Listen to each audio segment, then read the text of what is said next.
이번 시간에는 우리 보고서를 마법사를 이용해서 만드는 방법에 대해서 같이 한번 살펴보도록 하겠습니다. 우리 보고서 마법사라는 거는 정해진 절차에 따라서, 얘는 마법사를 이용하는 거기 때문에 정해진 절차에 따라서 설정사항 같은 것들을 우리가 지정하게 되면 보고서를 이제 자동으로 그렇게 이제 만들어 줍니다. 그때 이제 우리 레코드 원본이 됐든 필드가 됐든 레이아웃이 됐든 서식이 됐든 이런 것들을 우리가 직접 선택해서 보고서를 이제 작성할 수 있어요. 자, 그럼 이제 예제 문제를 통해서 우리가 보고서 마법사를 한번 이용해 보도록 하겠습니다. 자, 예제 문제를 보니까 상품 판매 내역이라는 요 쿼리가 있대요. 이 쿼리를 가지고 우리 판매 내역 보고서를 작성하시오. 그렇게 돼 있어요.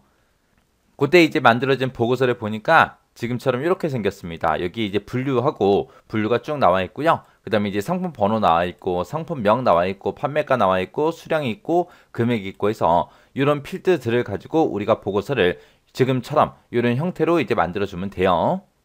자, 그러면 이제 XX를 통해서 같이 한번 만들어 보자고요. 자, 지금처럼 이렇게 XX가 있어요. 자, 상과목 5장 파일 열었습니다. 이 파일 열어놓고 우리 이제 보고서 이제 만들 거예요. 자, 보고서를 만들 때 우리가 만들기라는 곳에 들어갔고요. 이 만들기에 들어가게 되면 우리 보고서라고 있습니다. 이 보고서에 보게 되면 우리 보고서 마법사라고 여기 있죠. 이 보고서 마법사를 우리가 이제 클릭해 주면 됩니다. 클릭하게 되면 맨 처음에 이제 물어보는 게 보고서에 어떤 필드를 넣겠습니까? 라고 물어봅니다. 그때 이제 하나 이상의 테이블이 됐든 쿼리가 됐든 이런 것들을 선택할 수 있습니다. 라고 나오죠. 그때 이제 보고서를 만들 때 어떤 거 가지고 만들래? 그거 이제 물어보는 거예요. 얘를 이제 클릭해서 보게 되면 우리가 테이블에 들어있는 데이터들을 가지고 우리가 보고서를 만들 수도 있고요. 쿼리를 가지고도 우리가 만들어 줄 수 있습니다. 문제에서는 이제 상품 판매 내역이라는 이 쿼리를 가지고 이제 만들어라 라고 했으니까 쿼리, 상품 판매 내역이라는 거 선택해 주면 되겠죠. 그러면 지금처럼 이 쿼리 안에 들어있는 필드들이 이렇게 쭉 나옵니다. 지금 문제를 보면 이제 문제 그림에 분류하고 상품 번호 그리고 상품명, 판매가, 수량, 금액 이렇게 6개의 필드를 가지고 우리가 보고서 만들 거예요. 그래서 이거 순서대로 이제 갖다 주면 되겠죠. 그래서 맨 처음에 이제 분류라는 곳에서 더블 클릭, 그 다음에 상품 번호 더블 클릭, 상품명 더블 클릭, 판매가 더블 클릭, 수량 더블 클릭, 그 다음에 금액 더블 클릭이요. 이렇게 해서 이제 전부 다 이제 내가 사용할 필드 다 갖다 놨습니다. 그리고 나서 이제 다음 버튼이요. 다음 버튼 누르게 되면 이제 데이터를 어떤 형태로 이제 표시하겠습니까? 라고 물어봐요. 여기 보니까 기준 상품이라고 되어 있고 기준 판매 내역이라고 되어 있어요. 지금 우리가 지금 가지고 있는 쿼리 있죠? 그 쿼리가 상품이라는 테이블하고 판매 내역이라는 테이블을 가지고 이제 쿼리가 작성이 된 거예요. 그때 이제 상품 테이블을 기준으로 할래? 판매 내역을 기준으로 할래? 그렇게 이제 물어봅니다.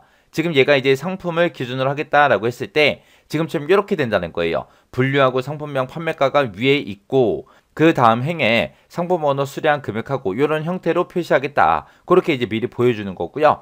그 밑에 있는 거 기준 판매 내역이라는 거 선택해 보게 되면 지금처럼 이런 형태로 표시하겠다. 그거예요. 지금 우리가 지금 문제 그림 봤을 때 지금 이 기준 판매 내역을 선택하는 게 맞죠? 얘를 선택해 놓고 이제 다음 버튼이요. 그 다음 단계 넘어가니까 이제 뭘 물어봐요? 그룹 수준. 그룹 수준을 지정하시겠습니까? 라고 물어보죠. 지금 우리가 가지고 있는 이 문제 그림을 봤을 때 지금처럼 얘네들 요 데이터들은 전부 다 분류가 런닝할 거고요. 지금 요 데이터들은 전부 다 분류가 아동화인 것들. 그리고 그 밑에 거 요 데이터 하나밖에 없는데 얘는 이제 에어로빅화 요거 거고요. 그 다음에 그 밑에 보게 되면 데이터가 3개가 있죠. 얘는 이제 워킹할 거예요. 이런 식으로 해서 분류 이렇게 이제 분류별로 이제 묶어서 이제 볼 거예요. 그래서 지금 우리 그룹 수준을 지정하시겠습니까? 라고 물어봤는데 여기서 이제 분류라는 걸 가지고 그룹으로 묶어주세요 라고 해서 분류라는 거 선택하고요. 얘 눌러서 이제 그룹 수준 지정해 주면 됩니다. 그럼 이제 분류별로 상품 번호, 상품명, 판매가, 수량, 금액을 보여주세요. 그거예요. 그리고 나서 이제 다음 버튼 눌러 넘어가게 되면 세부 레코드의 어떤 정렬 기준, 정렬 순서와 요약 정보를 지정하시겠습니까? 라고 물어보죠.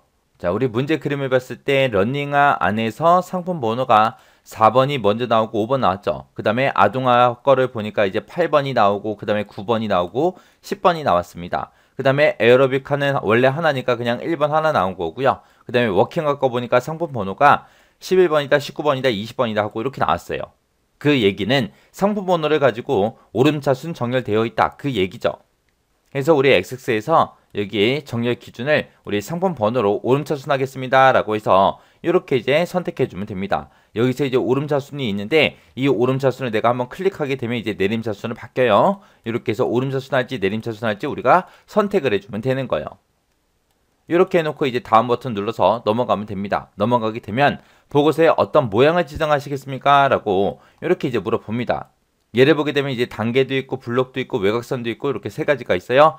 얘네들의 모양을 봤을 때 우리 그룹 수준 지정한 거 있죠? 그게 하나가 여기 나타나고 그 밑으로 이 그룹에 해당하는 데이터들을 이렇게 표시해 주세요. 그거고요.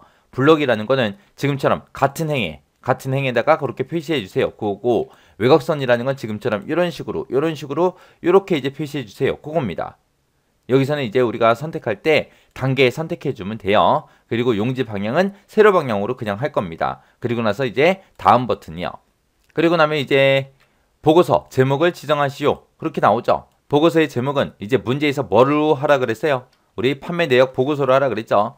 그래서 판매 내역 보고서 이렇게 이제 작성해 주면 돼요. 그 다음에 이제 그 밑에 보게 되면 이제 지금까지 우리가 만들어준 보고서 있죠. 그거를 이제 미리 볼래? 아니면 디자인 수정으로 들어갈래? 그거 이제 선택하라고 뜹니다. 일단은 여기서는 이제 미리 보기 먼저 해볼게요. 자, 미리 보기 얘 선택되어 있는 상태에서 마침 버튼이요. 자, 이렇게 결과를 보니까 이제 문제 그림처럼 그렇게 이제 우리 보고서가 작성이 됐습니다. 우리가 마법사를 지금처럼 이런 형태로 이용해 주면 돼요. 해서 이렇게 우리 보고서 마법사라는 거는 정해진 절차에 따라서 설정 사항 같은 것들을 지정하게 되면 보고서를 이제 자동으로 그렇게 이제 만들어 주는 게 우리 마법사 이용하는 방법이요. 이것도 이제 강의가 끝나고 나면 여러분들이 직접 엑섹스를 열어서 예제 파일 열고 이 문제 꼭 한번 풀어보세요. 그리고 이제 각 단계별로 어떤 것들을 하는지 그런 것들 조금 눈여겨보시고 지나가시기 바랍니다.